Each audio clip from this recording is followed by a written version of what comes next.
Hi, everybody. This is Monica. Monica, can you share your full name? Monica Marquez. Monica Marquez, and you are part of the I am Yavapai from the Yavapai Apache Nation. Yavapai Apache Nation. Yes. Awesome. Well, thanks for talking with me. You are in charge of your role Right here. now, I'm just volunteering, helping with our enrollment department, Okay. and so I'm here on a Saturday just assisting. Um, I actually run the wilderness program for the nation, Okay. and so I've done culture before, just different things. Just happened to catch us, a couple of us volunteering Right. today. Right. Do you get a lot of people coming in wondering about the? Mostly at the culture center. The culture center is I think that's the down. closed building that I Yeah, stopped at first. yeah, Yeah, it it's was all. closed. Right now, everything's kind of in Yeah, COVID, it's kind of hard. so it's closed down. But we have a little museum down there. The culture department is there, and we do a lot of our ceremonies and things have been on hold, just trying to keep our community safe. Sure. So that's kind of where it is right now. Everybody's Right. been just on lockdown, Okay. not trying to. Our elders are our precious resources for our culture, language, and traditional lifeway skills. Yeah. So Can you talk a little bit more about that? Sure. So That's a high cultural value. yes, Elders. elders, wisdom keepers. Um, so it's important for us to try to get our youth to start learning those and be interactive with the elders. I think maybe 20 years ago, more generations lived together in the same household. It's starting to separate now. So when elders don't get around each other, they'll lose talking the language, lose words. It slows them up a little bit. So it's important for them to communicate and fellowship with each other just to keep that alive and for our youth to also experience that. A lot of new words coming up, so new things in life, so we need our elders to kind of assist us with those new words. Old language and new words, you can tell the difference between them. So it kind of significant in error, what they went through. So like Sure. Yeah, if you had some examples, when that would we be. had Spaniard influences, everything metal. So aqua is metal. So there's a lot of that in front of our words. Computer is aqua gambaya, which is like your brain, and it's a metal brain. Oh gosh, that's cool. So our language is very descriptive. Aquacambaya. Aquacambaya. Aquacambaya. Yeah. Okay. So it's a metal brain. Yeah. And car is aquaviami. So running. Aquafiami. Viami, and then the metal. So it's something metal that runs. You want to make it a truck. You say cafe aquacambaya or cafe aquaviami. So something big that runs, something big that flies. Yeah, yeah. So it just gets longer and longer and longer. Your words get longer as you describe actually what you're doing. And you're saying that the elders are pivotal in coming up with those words to describe modern culture. It's a descriptive language. It's not like English where it's just one word. Sure. So sad isn't just like the word sad. It talks about how your heart is in our language. Well, how would you say sad? So sad. How would you communicate sadness? So like. And this is Yavapai Apache language? Okay. No, this is Yavapai. Just Yavapai. Yeah, I'm Yavapai. Okay. But Apache is the same, in a sense, the same. It's a very descriptive language also. All of your native languages are very descriptive. It's not a one word like the English language. So help me understand Yavapai Apache versus just Yavapai.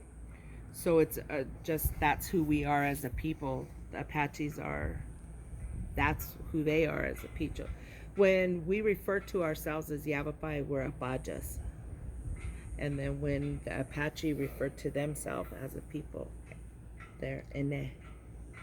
Okay, so two different peoples. Two different people, two different dialects, two different linguistic approaches. Okay. So Apache is Athabascan, which is just like Navajo. Okay. It's faster. Navajo is a little bit slower. Okay. But the words could be very similar. And for the Yavapai side, it's a human language. So we have 5 Pai tribes. Those are the 5 areas that you were speaking about. Wallapai, Supai, Fort McDowell, Yavapai, Yavapai Prescott, and us. And then we have a distant sister tribe with the Pai Pais down in Baja. So would you say that you guys are, the Yavapai are one people, but are there different dialects in that language, or do you all speak the same Yavapai language? Wallapai is a little bit different. So let's see. Hata is horse here. Hata over there is dog. Oh, okay. A Udi here is a shirt. A Udi over there is a dress. Okay. So it just might mean a little bit different. Okay. But we can kind of understand. Okay.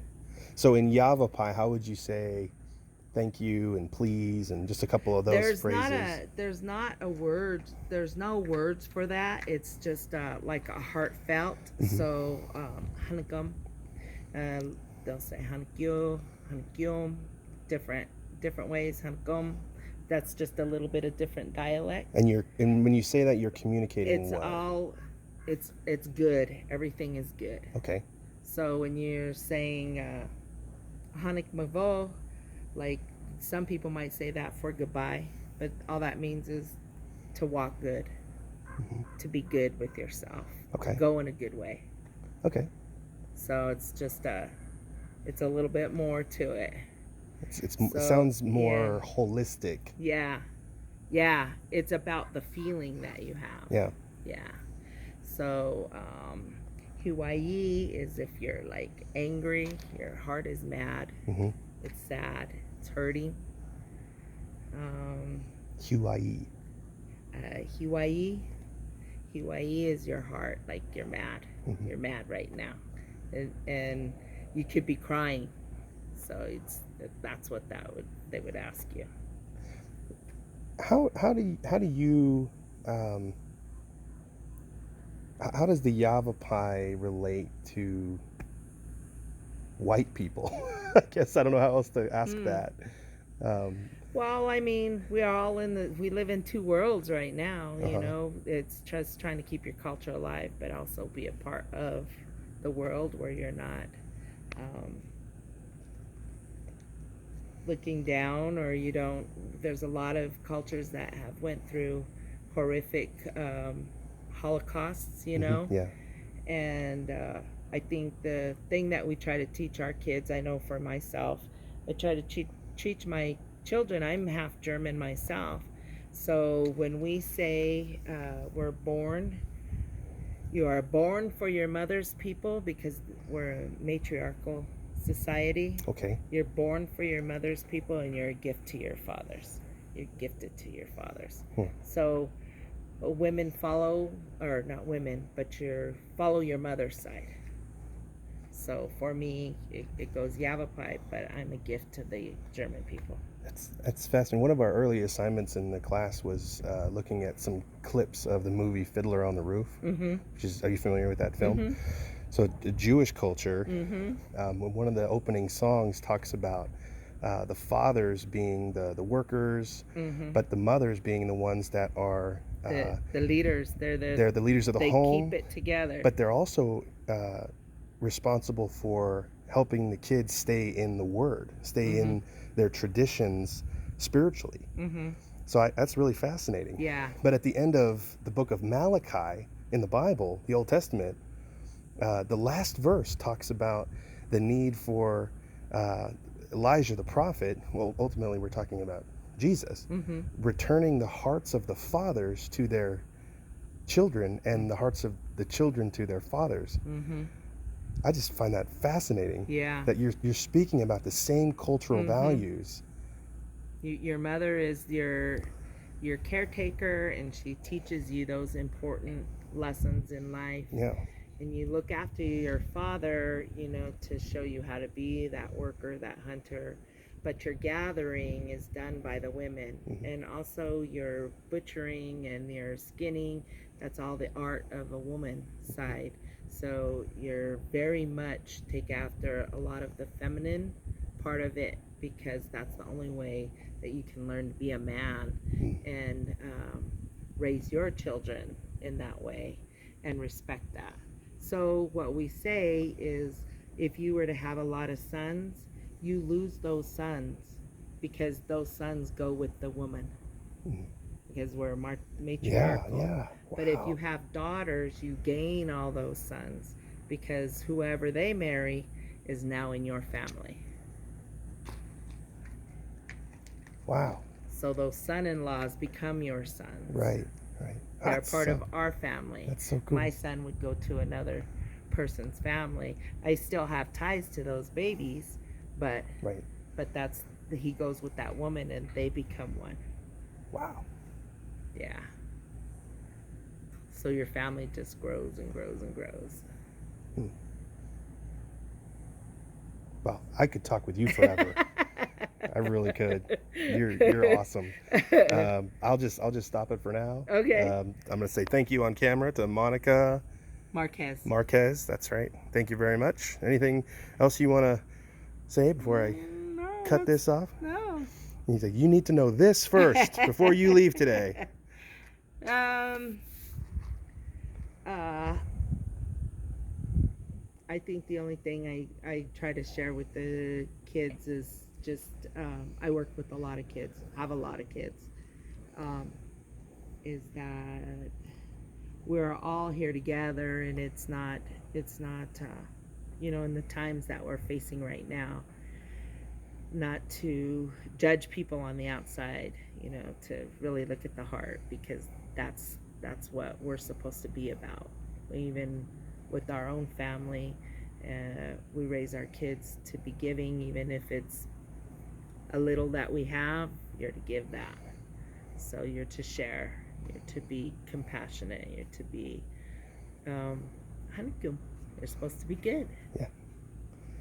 Cool. Well, thank you, sir. Thank you very much for sharing. Just for the video's sake, are you okay? Do I have your permission to share this with my class? Sure. Okay. Perfect. Sure. All right. So they'll see this video if they want to watch it. Okay. And thank you very much. Oh, you're welcome.